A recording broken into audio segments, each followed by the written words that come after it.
ሰላም ሰላም ቤተሰብ በሙሉ እንደምን ዋላችሁ፣ እንደምን አደራችሁ። በያላችሁበት ቦታ እንግዲህ ሰላምታዬን ካቀረብኩኝ በኋላ ወደ ዛሬው መልእክት ተላልፋለኝ ማለት ነው። መረጃዎችን እና በርዕሱ ላይ እንዳያችሁት የዛሬው ርዕስ በአሶሳ ዙሪያ የሚያጠነጥን ይሆናል። ይህም የመረጥኩበት ምክንያት አለኝ። ምክንያቶቹም አንደኛ ሱዳን በኢትዮጵያ ላይ ዛቻ እያደረሰች ነው። ዛቻውም ደግሞ ድሮን ከኢትዮጵያ እኔን እየደበደበች ነው የሚል ዛቻ ነው እያቀረበች ያለው እና ያ ድሮኑ ደግሞ ከየት ነው ቢባል የሚያቀርቡት ድሮኑ ከአሶሳ እና ከባህር ዳር ተነስቶ ነው የሚደበድቡ እና በአሶሳ ላይ ደግሞ ኢትዮጵያ ሁለት የድሮን መጠለያ ወይም ደግሞ መጋዘን ወይም ደግሞ አውሮፕላን የሚያስቀምጡበት ቤት ማለት ነው። መጋዘን ወይም ደግሞ መጠለያ ሁለት ዘመናዊ መጋዘኖችን አሶሳ ላይ ሰርተዋል እና ከአሶሳ ተነስቶ ነው እየደበደቡ ነው ያሉት። በተለይ ጠረፍ ላይ ኩርሙክ የሚባል ጠረፍ ላይ እና አንድ እንግዲህ አሶሳን የመረጥኩበት ምክንያት የወቅቱን ሁኔታ በማየት ነው። ሁለተኛው ምክንያቴ ደግሞ ከሰሞኑ እየተረሱ እንትኖችን ምንድነው ያደጉ ከተሞች ነገር ግን ሚዲያ ያላገኙ ከተሞችን ማስተዋወቅ ጀምሬ ነበር።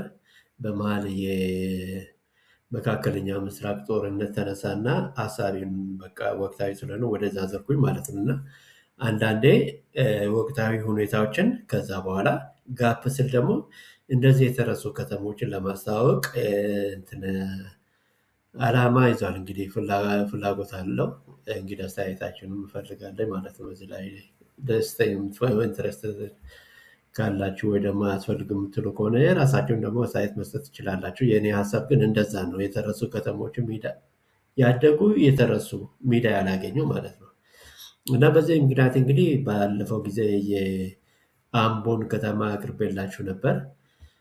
ከሰሞኑ ደግሞ ስለ ደብረ ብርሃን ነው ወይ ሌሎችም ከተሞች እንደዛ አንዱ መርጫ ያቀርባሉ ብዬ ነበር። በመሀል ቅድም እንዳልኩት መካከለኛ ምስራቅ የተነሳና ሀሳቢን ወደዛ ወቅታዊ ስለሆነ ወደዛ ዘርኩኝ ማለት ነው። ጋፕ ስል ደግሞ አሁን ደግሞ ወቅታዊ ሁኔታ ያገኙት ወደ ራሳቸውን ሁኔታ የስጋት የሁለት ሀገር ጦርነት ማለት ነው። ስጋት ነው ሱዳንና ኢትዮጵያ እንትን እየዛተች ነው ሱዳን ያለችው እና የምትዘተው ደግሞ ያው ቅድም እንደተናገርኩት ድሮኑ ከአሶሳ እየተነሳ እየደበደበኝ ነው ስለምትል ሱዳን በዛ ምክንያት ነው እንግዲህ የዛሬውን ወደ አሶሳን የመረጥኩት እና በአሶሳ የድሮን እንቅስቃሴ የሚል ርዕስ ወስጃለሁ እና ኢንቨስትመንትና የማዕድን ልማት እና ጊዜ ካገኙ ደግሞ ስለ አሶሳ ታሪክ ትንሽ ቢሆን ጊዜ ካለኝ ለማቅረብ እሞክራለሁ። ምክንያቱም እያንዳንዱ ከተማ የየራሱ ታሪክ አለው እና ማወቃችን ጥሩ ነው፣ አይከፋም ለማለት ነው። የአሶሳንም በዛ አይነት እንትን አቀርባለሁኝ ማለት ነው። በቅድሚያ ለማለት የምፈልገው እንግዲህ ስለ አሶሳ የድሮን እንቅስቃሴን በተመለከተ የራሴ ምልከታንም እንደውም በተጨማሪ ደግሞ ያገኙትን መረጃዎችን አቀርብላችኋለሁ ማለት ነው። ከዚህ የሙዚቃ ሽግግር በኋላ ተመልሼ እመጣለሁኝ። ጠብቁኝ።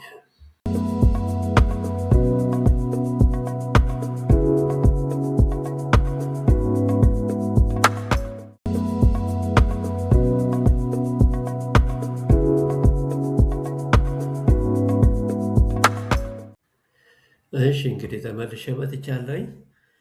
መረጃዎችን ከማቅረቤ በፊት ግን ይሄ ሱዳን በየወቅቱ ከሰው ነው ዓለም አቀፍ ሚዲያዎችም እንደዛ የሚያወሩት። አሁን ድሮን ከአሶሳ ተነስቶ ሱዳንን እየደበደበች ነው የሚል ሮይተርስም አቅርቧል በሳተላይት አገኘሁኝ ምናምን እና ይህንን ለማረጋገጥ ብዬ ደውዬ የተለያዩ ሰዎችን አነጋግሬ ነበር አሶሳ ላይ እና የተለያየ ምርት ነው ያገኘሁት።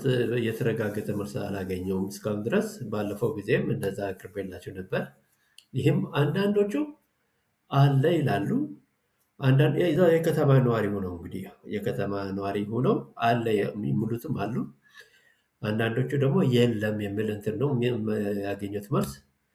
ሌሎቹ ደግሞ ሊኖር ይችላል አናቅም ነው የሚሉት። እና የሚገርም ነው። እዛው አውሮፕላን ማረፊያ እኮ ከአሶሳ አንድ 5-7 ኪሎ ሜትር ብርቅ ነው። ማፕ ላይ ማየት ትችላላችሁ፣ ሩቅ አይደለም።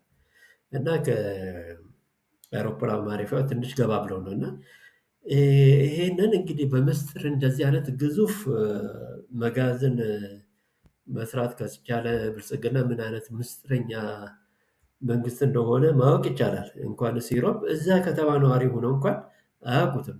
አንዳንዶቹ አለ ይላሉ፣ ልክ እንደ ኤሮፓውያን እንደኛ ማለት ነው። እንደዛ ነው የምናገሩት። እዛ ያሉትም አያውቁትም፣ ቅርበት ያሉት ማለት ነው። እና ምን አይነት በምስጢር እንደምሰራ አይዶ ነው። ምንም የተረጋገጠ ማስረጃ አላገኘውም። ባለፈው ጊዜ ፕሮግራሙን ሳቀርብ ያው መጀመሪያን ሰው እንደ ሳናግረው የለም ምናምን የምለውን መልስ ነው የሰጠኝ። በዛ ምክንያት እንግዲህ የለም የምል አቅርቤላቸው ነበር። ከዛ በኋላ ደውዬ ስጠይቅ ደግሞ አንዳንዶቹ ደግሞ አለ የሚሉት አሉ፣ ሌሎቹ ደግሞ ሊኖር ይችላል የሚል መልስ ነው ያገኘሁት። እና ለማንኛውም ይሄን ይመስላል። ነገር ግን ያው ያገኙትን መረጃ ደግሞ እንደሚከተለው አቀርብላቸዋለሁ። ይህ መረጃ እንግዲህ ከራሴም አይደለም ደውዬ ካገኙትም አይደለም። ያው እንግዲህ እንደ ማንኛውም ሰው ያገኙትን መረጃ እንደሚከተለው አቀርባለኝ ማለት ነው። ስለዛ አካባቢ ያለውን ሁኔታ በተለያዩ እንትኖች ላይም የሚገለጹትን ልክ ነው ብለው የሚሉትንም አቀርብላቸዋለሁ ማለት ነው። እና አንብላቸዋለሁ በአማርኛ የተረጎምኩትም ማለት ነው። በአሶሳ ኢትዮጵያ ውስጥ ሰው አልባ አውሮፕላኖች ወይም ድሮኖች እንደ መነሻ እየተጠቀሙባቸው መሆኑን የሚጠቁሙ መረጃዎች አሉ። ነገር ግን እነዚህ ከሲቪል ጭነት ድሮኖች ይልቅ በዋናነት እንደ ውጊያ ድሮኖች ተገልጸዋል። በዛ አካባቢ እንግዲህ ሲቪል ሳይሆን የውጊያ ድሮኖች ናቸው ነው የሚባለው። የዓለም አቀፍ እንትኖችም የሚዘግቡት ያንን ነው። የወታደራዊ መሰረተ ልማትን በተመለከተ የሳተላይት ምስሎች እንደሚያሳዩት ኢትዮጵያ በአሶሳ ውስጥ ለውጊያ ድሮኖች የሚሆኑ 2 ሃንጋሮች ወይም ደግሞ ሃንጋር ገበታ ወይም ደግሞ ግንባታ ወይም ደግሞ ለማጠናቀቅ ተቃርባለች ነው። ግንባታውን ለማጠናቀቅ ተቃርባለች ይላል ብሎ ነው እንግዲህ የዓለም ሚዲያዎች የሚያቀርቡት። በሳተላይት አይተናል የሚለው 2 ማለት እንግዲህ በጣም ግዙፍ የአውሮፕላን መጠለያ፣ የድሮን መጠለያ ማለት ነው። እና ቅድም እንዳልኩት ነው የራሴ ምልከታ ደግሞ እንደገለጽኩት ምንም የተረጋገጠ ነገር አላገኘውም። ሌላው መረጃ ምንድነው? የሎጂስቲክስ ሚና የአሶሳ አውሮፕላን ማረፊያ መንገደኞች ጭነቶች ከሱዳኑ RSF ጋር ግንኙነት እንዳላቸው የሚጠረጡ በቀጥታ ከአውሮፕላን ማረፊያ ወደ መኪናቸው የሚጫኑበት ኦፕሬሽን ማዕከል ተደርጎ ተለይቷል የሚል እንትን ነው። የድሮን ጥቃቶችን በተመለከተ ከክልላዊ ግጭቶች ጋር በተያያዘ ስልታዊ ድሮኖች ከአሶሳ ተነስተው ተግባራትን እያከናወኑ መሆኑን የሚጠቁሙ ሪፖርቶች አሉ ይላል። እንግዲህ መረጃዎቹ ያው ከራሴ ሳይሆን ያገኙትን መረጃ ከውጭ ማለት ነው። የሲቪል ጭነት ድሮን አውታረ መረብ አለመኖር ወይ ደግሞ እንደ ሩዋንዳ ወይም ጋና ባሉ አገራት ከተዘረጉት የሲቪል ድሮኖች ስርዓቶች በተለየ በአሶሳ ውስጥ ለመድኃኒት ወይም ለመድኃኒት አገልግሎት ወይም ለሌሎች የሙሉ የተረጋገጠ የሲቪል ጭነት ድሮን አውታር መረብ የለም ነው የሚለው። ያለው የእንትን ድሮን እዛ አካባቢ የወታደር መሆኑ ነው የሚገልጸው።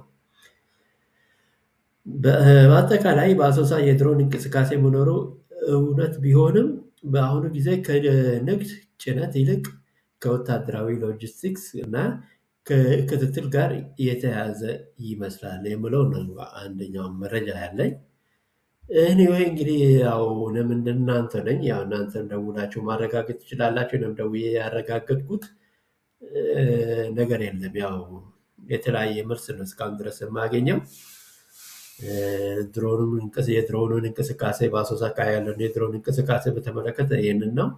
ሁለተኛ ደግሞ በዛ አካባቢም ያው በሮይተርስ እና በሌሎቹም አልጀዚራ የተነገሩት በሌሎቹ የዓለም አቀፍ ሚዲያዎች በዛ አካባቢ እስከ 10,000 የሚደርሱ የሱዳን ነፃ አውጪዎች ወታደር እዛ አካባቢ እያሰለጠነች ነው ያለው። አሶሳ አካባቢ ከአሶሳ ወደ 70 ኪሎ ሜትር ወደ ጠረፍ መንጌ የሚባልበት አካባቢ ላይ እያሰለጠነች ነው የሚሉት ዓለም አቀፍ እንትኖች ይቀርባሉ። ምን ያክል እውነት ነው አይዶን ነው። ያንን እንግዲህ ለወደፊት የምናየው ይሆናል። በኢትዮጵያ መንግስት በኩል ደግሞ ምንም መልስ የተሰጠ ነገር የለም። እስከሚሰጥ ድረስ እንጠብቃለን ማለት ነው። ከዛ ውጭ ግን ስለ አሶሳ የድሮን እንቅስቃሴ ብቻ ሳይሆን በተጨባጭ መሬት ላይ ስላለው የኢንቨስትመንትንና የማዕድን ልማቶችን ደግሞ ከዚህ ሙዚቃ በኋላ የሽግግር ሙዚቃ በኋላ አቀርብላችኋለሁ።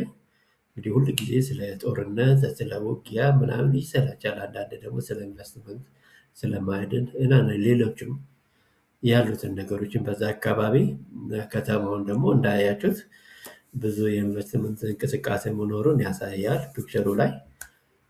የሌሎችንም እንደዛ እቀጥላለሁ ወደፊት።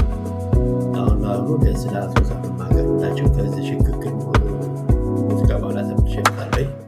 ጠብቁኝ።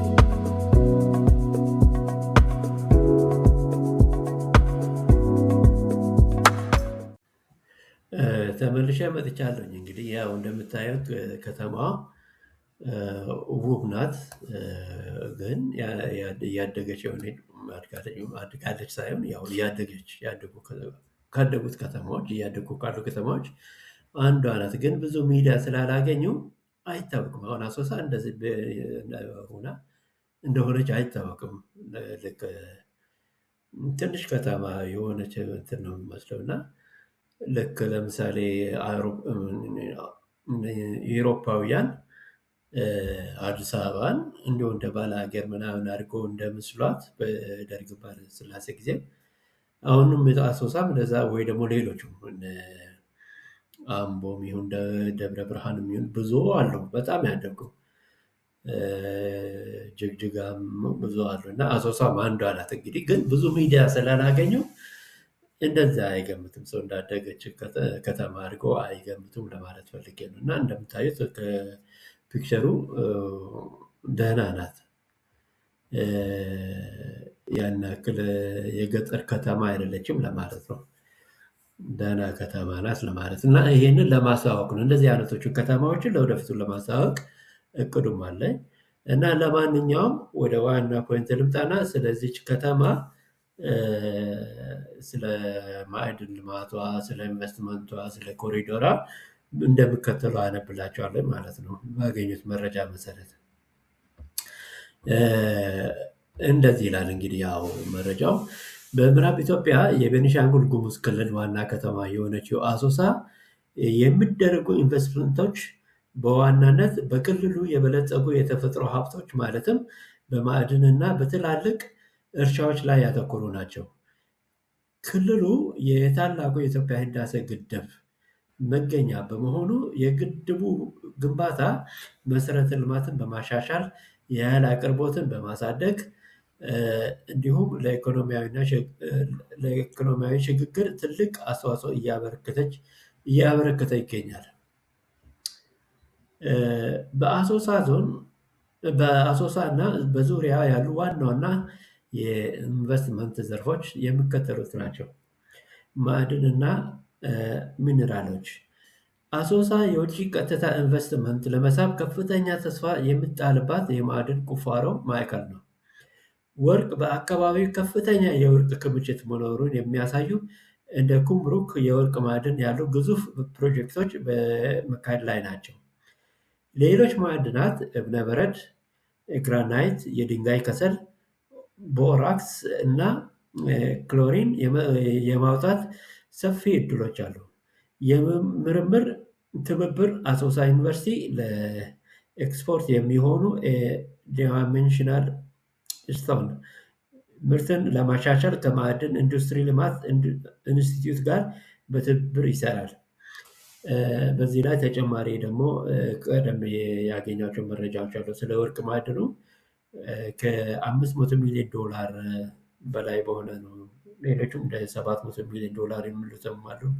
አንዳንዶቹ ደግሞ ከዛ በላይ የሚገልጹት አሉ የዜና አውታሮች። እና በዛ ኩርሙክ ወይም ደግሞ አሶሳ አጠገብ ኦልሞስት 60-50 ኪሎ ሜትር ርቀት ላይ ከምስራቅ አፍሪካ ትልቁ የወርቅ ፋብሪካ እየተገነባ ነው። ይህንን ጠቅላይ ሚኒስትሩ ባለፈው ገልጸው ነበር። ሌሎች ማዕድናትም እንደዛ የተጀማመሩ እንትኖች አሉ። እና ያንን ለማለት ፈልጌ ነው። ያንንም እንትን ያሉት የካናዳው ካምፓኒ ነው። በኋላ ደግሞ ከቻይናው ጋር ሼር ተደራርጎ ይሁን እንጃ ደግሞ እንደዛ አይነት ነገርም መረጃዎችን አግኝቻለሁ ለማለት ፈልጌ ነው። እንግዲህ ወደ መረጃ ወደ ጽሁፍ ልመለስ እና ግብርናና አግሮ ቢዝነስ ክልሉ ለግብርና ኢንቨስትመንት ሰፊ መሬት አላት። ጥሬ እቃዎችን በተመለከተ የዕጣን ምርት፣ የቅባት እህሎች እና ሆርቲካልቸር ወይም ደግሞ አትክልትና ፍራፍሬ ቅድሚያ የሚሰጣቸው ዘርፎች ናቸው። የመሬት አቅርቦት የክልሉ መንግስት ለግብርና እና ለቱሪዝም ኢንቨስተሮች የሚሆኑ ከ69,000 ሄክታር በላይ መሬት አዘጋጅቷል። የሌማት ትሩፋት ተነሳሽነት ማለትም ይህ የመርሃ ግብር በዶሮ እርባታ፣ በስጋና በወተት ምርት ላይ ልዩ ትኩረት ያደረጉ መንደሮችን በመፍጠር ላይ ያተኩራል ይላል። እንግዲህ የማነብላችሁ ጽሁፍ የተርጉሜ የማነብላችሁ ማለት ነው። መሰረተ ልማትና ቱሪዝም በተመለከተ የህዳሴው ግድብ ግንባታ ተያያዥ አገልግሎትና የመሰረተ ልማት ፍላጎትን ጨምረዋል። ቱሪዝምና ሆቴልን በተመለከተ በአባይ ግድብ ዙሪያ በተገነቡ መሰረተ ልማቶች ምክንያት በእንግዳ ተቀባይነት ዘርፍ ሰፊ እድሎች አሉ።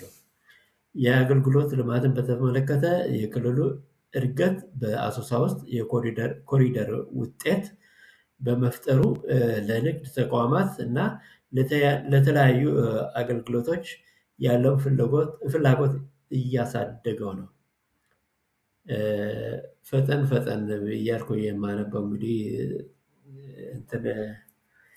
ሰዓቱን ለመጠቀም ነው። እንግዲህ ሁሉንም ምናልባት በተወሰነ ጊዜ ውስጥ ለመጨረስ ማለት ነው። ከ10 እስከ 15 ወይ ከ15 እስከ 20 ባሉት ደቂቃ ውስጥ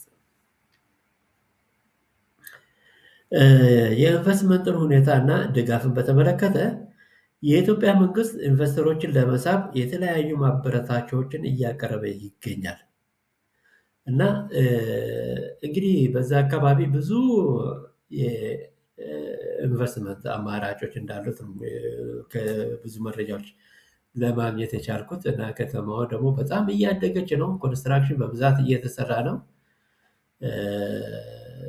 እንግዲህ ኢንተረስት ያላችሁ ኢንቨስት ለማድረግ የምትፈልጉ በዛ በአካባቢ ሰላም ያለበት ነው። ግን ያው በሱዳን በኩል ምናልባት እንደዛ አይነት ስጋቶች አሉ እንጂ ከተማው ሰላም ነው። ምንም ነገር እንደሌለባት ከተማ ነዋሪዎች ሁሉ ደውዬ ያረጋገጥኩት ጉዳይ ነው። እንግዲህ መረጃዎችን አሁንም እቀጥላለሁ። ስለ ታሪክ የአሶሳን ታሪካዊ ሁኔታ ትንሽ ለማለት ፈልጋለች። እስከዛ ድረስ ላይክ፣ ሼር እና ሰብስክራይብ አድርጎ ከዚህ ሙዚቃ ሽግግር በኋላ ተመልሼ እመጣለሁ።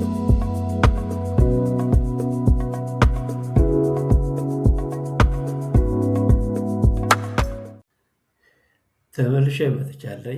እንግዲህ ፈጠን እያልኩ የማነበው የእናንተን ጊዜ ላለመሻማት ነው እና ከዚህ ቀጥዬ ደግሞ ስለ አሶሳ ታሪክ ምን ይመስላል የምለውን አነብላችኋለሁ ማለት ነው። ወደ አማርኛ የተረጎምኩትን አነብላችኋለሁ።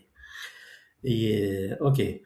አሶሳ የኢትዮጵያ ቤኒሻንጉል ጉሙዝ ክልል ዋና ከተማ ስትሆን ታሪኳም በስትራቴጂካዊ የድንበር አካባቢነቷ፣ በወርቅ ማዕድን ማውጫ ማዕከልነቷ እና እንደ በርታ ጉሙዝ ባሉ የተለያዩ ብሔረሰቦች መኖሪያነቷ ትታወቃለች። ማለትም የሁሉም የኢትዮጵያ ብሔረሰቦች የሚኖሩባት ከተማ ናት። ያቺ ከተማ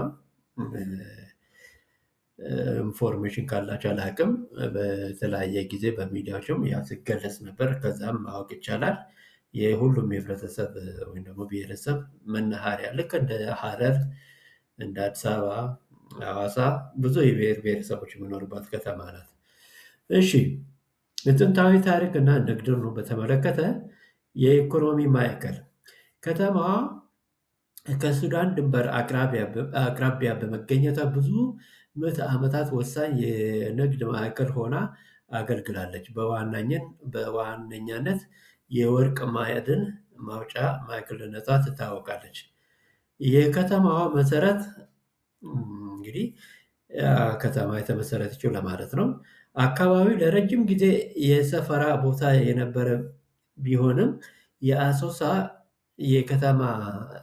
ከተማ መሰረት በ1937 ከተማን እንደቆረቆሩ በሚነገርላቸው በሼሆ ጀሌ አልሐሰን ስም ይጠቀሳል። እንግዲህ ሾገሌ የሚገኘው የኢትዮጵያ ቴሌቪዥንም የእሳቸው ስም ነው። እዛ አካባቢ እሳቸው ናቸው ለመጀመሪያ ጊዜ ምኒልክ ቤት ሰጥቷቸው ያቋቋሙት በእሳቸው ስም ነው የተሰየመው ማለት ነው አዲስ አበባ ያለው። እሺ ዘመናዊ ታሪክ የጣሊያን ወረራ በጣሊያን ወረራ ወቅት አሶሳ ለጥቂት ጊዜ በጣሊያን ኃይሎች ተይዛ ነበር። የሰፈራ ፕሮግራም በ1970ዎቹ እና 80ዎቹ እንግዲህ የዛሬ 48 መሆኑ ነው። 47 48 ዓመት አካባቢ ከ1967 አብዮት በኋላ የደርግ አገዛዝ ድርቅ ካጠቃቸው የሰሜን አካባቢዎች እንደ ወሎ እና ትግራይ ሰዎች በአሶሳ አካባቢ እንዲሰፍሩ ተደርጓል ይላል። እንግዲህ በብዛት ሰፍረዋል። በብዙ ሚዲያዎች ላይ ማግኘታቸዋል። ኦልሞስት ያን እንግዲህ ከ70 እስከ 80 ሺህ አካባቢ ሰፍሯል ነው እንግዲህ ሚዲያ ሲነገር የነበረው። ከ48 ዓመት በኋላ እንግዲህ ስንት መቶ ሺህ እንደሚደርስ እንግዲህ መገመት አያዳግትም። ያ ለማለት የፈለግኩት ምንድን ነው? ያ ሁሉ የአማራ እና የትግራይ ብሔረሰብ ነው እዛ የሰፈረው። ሌሎችም ብሔር ብሔረሰቦች አሉበት። ነባራ ብሔረሰቦች ጋር ተዋህዶ በፍቅር የሚኖርበት ከተማ ነው ለማለት ፈልጌ ነው። ግጭትና ፖለቲካ በ20ኛው ክፍለ ዘመን መገባደጃ ላይ ከተማዋ በኦሮሞ ነፃ አውጪ ግንባር የአየር ጥቃትና ወረራ ደርሶባት ነበር። ይህም በመሰረተ ልማት ላይ ከፍተኛ ጉዳት አድርሷል። በዋናነት እንኳን ሻዕቢያ ነበር ያንን ከተማውን የተቆጣጠረው እና ደርግም በአውሮፕላን ሲደበድብ ነበር ከተማዋ። በብዙ ሚዲያ ሲነገር ስለነበር የምታውቁት ነገር ስለሆነ ዝርዝር ነገር ውስጥ አልገባም። ሁላችንም ያው በኢትዮጵያ ቴሌቪዥንም በተለያየ መንገድ ያን የኢትዮ ኤርትራ ጊዜ ብዙ ሲገለጽ ነበር ስለዛ ሁኔታ። የክልል ዋና ከተማ በ1987 አሶሳ አዲስ ለተቋቋመው የቤኒሻንጉል ጉሙዝ ክልላዊ መንግስት ዋና ከተማ ሆና ተመርጣለች ይላል። የትምህርት ሁኔታ የትምህርት ልማትን በተመለከተ አሶሳ ዩኒቨርሲቲ የከተማ ዋነኛ ከፍተኛ ትምህርት ተቋም የሆነው አሶሳ ዩኒቨርሲቲ ለሀገሪቱ እድገት የሚሆን የሰለጠነ የሰው ኃይል በማፍራት በግንቦት ወር 2003 ዓ.ም ተመሰረተ ይላል። 2003 ማለት የዛሬ 15 ዓመት አካባቢ ማለት ነው። ኦልሞስት ከ12 እስከ 15 ሺህ ብዙ ሺህ ተማሪዎችን ተቀብሎ እያስተናገደ ነው ያለው። እንግዲህ ስለ አሶሳ ሁኔታውን ለዛሬው እዚህ ላብቃና ሌሎቹንም በተለያዩ ከተማዎች እንግዲህ ወቅታዊ ሁኔታው ትንሽ ጋፕ ስል ጣልቃ እየገባው ሌሎችን ከተማዎች እንደዛ ለማስታወቅ ጥረት አደርጋለኝ። የማቀርባቸው መረጃዎች ደግሞ በእውነትና በእውቀት ላይ ስለሆነ በስሜታዊ ሳይሆን በእውቀትና በእውነት ላይ ስለሆነ ላይክ፣ ሼር እና ሰብስክራይብ ማድረጉን አትርሱ። ስለ አዳመጣችሁኝ አመሰግናለሁ። ታንክ ዩ ቬሪ ማች